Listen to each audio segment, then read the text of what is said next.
那我先欢迎 Joyce。我们要让他知道他是很棒的，他是有能力解决所有的问题的。我会在过程一直激励对方哈，让他的潜能发挥到极致。这个是一个教练的基本上的定义。那就是刚好提到这个议题的部分，我好奇的是说，因为我们的观众大部分都是在软体业，那像在这个组织里面、职场里面情境，通常会寻找教练协助，或是偏哪方面的议题呢？其实那个在企业界的 coach 有好几个层面哈，有叫做高阶主管教练 executive coaching， 然后中阶主管有他们的议题 ，OK， 好，那另外在企业里还有一个叫做 team coaching 团队教练，或者是 group coaching 团体教练，好，那这些都是会有不同的议题 ，OK，那如果是高阶主管教练，通常都是 leadership 的发展啊。我们怎么样透过教练发展他的软实力？因为高阶主管能升到这个位置，他一定是专家，他解决问题一定很厉害，所以不用再问他问题怎么解决了，对，他一定都知道了。对。那我们比较偏重真的是领导力的发展，像授权也是一个领导蛮大的议题。那授权我们讲起来很简单，我就把事情丢出去，可是不能授权的高阶主管，通常有个不安全的议题。好，那为什么他会不安全？那个就需要深度的 coaching。是啊，那方法其实都很简单，不是说学授权的术是简单的，但是你怎么 coach 这个人从内在产生转化，那个是难的。像我们的高阶主管客户，你想他已经做到 GM 或 CEO 了，为什么他还会不授权？对。那我就想说，他不授权，他到底怎么做到高阶的啊？他哪来那么多时间？如果一直不授权，其实公司不会发展的太大，他会很辛苦，然后一天24小时都被事情追着跑。他会，所以非常需要教练。那中阶主管有时候也需要教练啊。那中阶主管需要的教练比较属于管理上的议题，他是公司想要培养的未来的接班人。那这个时候可能就会用教练式的领导的方式来训练这个人。大概最常碰到的问题啊，他不太会设定自己的使命。不知道怎么带领团队啊，时间管理不佳啊，那这些都是可以被教练的议题。那如果说我是身为一个主管，那可能我去取得教练的技能，那什么样的情况下适合使用教练？那什么样的情况下是不适合使用教练？我自己是主管的话也会很避讳。那怎样的一个方法去面对会比较好？这个问题问得非常好。那我们因为谈 leadership， 其实是要谈 situational leadership， 情境领导。是啊，那对于刚进来的人，他什么都不会，那这个时候你 coach 什么都不会的人，他还是什么都不会嘛。好 ，OK， 所以这个时候是要劝他，至少把他基本的 skill 要训练好。但是在训练的过程，我们是可以加入教练。OK， 比如说我教你游泳，好，那我教你这样摆手以后，我会问你，你觉得为什么我要这样摆手？这就是要想嘛。对。OK， 这个时候那个训练的效果是更好的。那有一种人是他在公司已经做很久，然后他丧失了动能，因为千篇一律，每天都在算钱啊，假设他就没有那个动能了。对，那于是工作表现就不好。那这样的人，公司可能要考虑说，我是不是要让他走？对，或者是调部门。那这个时候也不会是用教练这次也不会用教练。对，因为可是这个人是不合适的员工的，这个面谈教练的 skill 还是重要的。虽然我们用的方法是管理，而不是教练。那你在对谈的过程，你怎么用教练的方式，让这个人产生信心？他不要对公司叫他走这件事是心里怀恨的。我想到那个电影，那个什么，就是他是总之我给后置上来这个电影。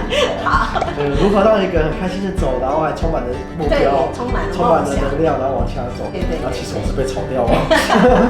对，他的工作就是专门去 lay off 人。对。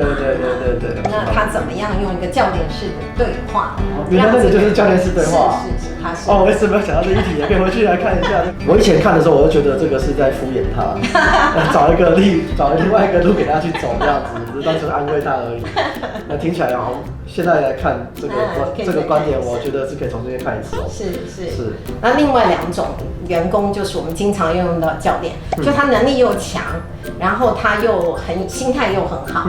那这个时候我们教练就是让他可能做到100%，我们这时候让他到200%。OK。因为这样的人是可以激励到那个潜能的。如果心态不好，能力强，就是要鼓励，这个还是教练。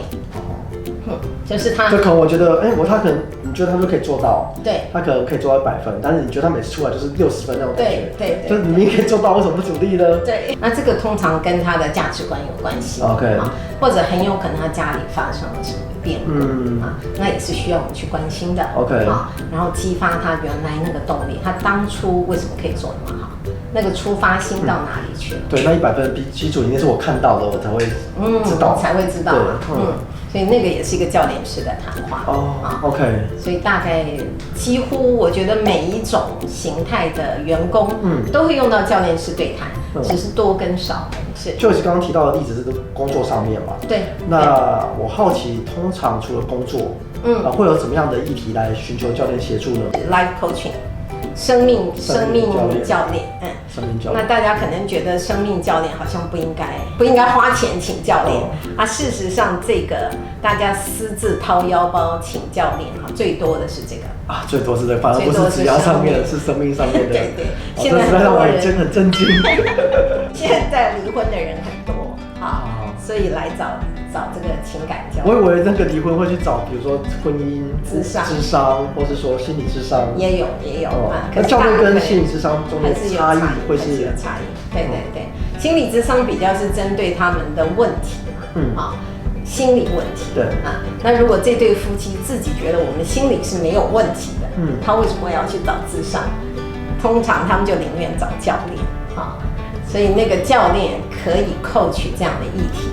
可是如果那个议题是比较属于心理层面受伤多，譬如说女方可能小时候就看到父母亲是一个不恩爱的环境，是家暴的环境，那所以他的行为会是家暴的行为，假设那这个时候就是心理諮商的问题 ，OK， 就不应该来找教练。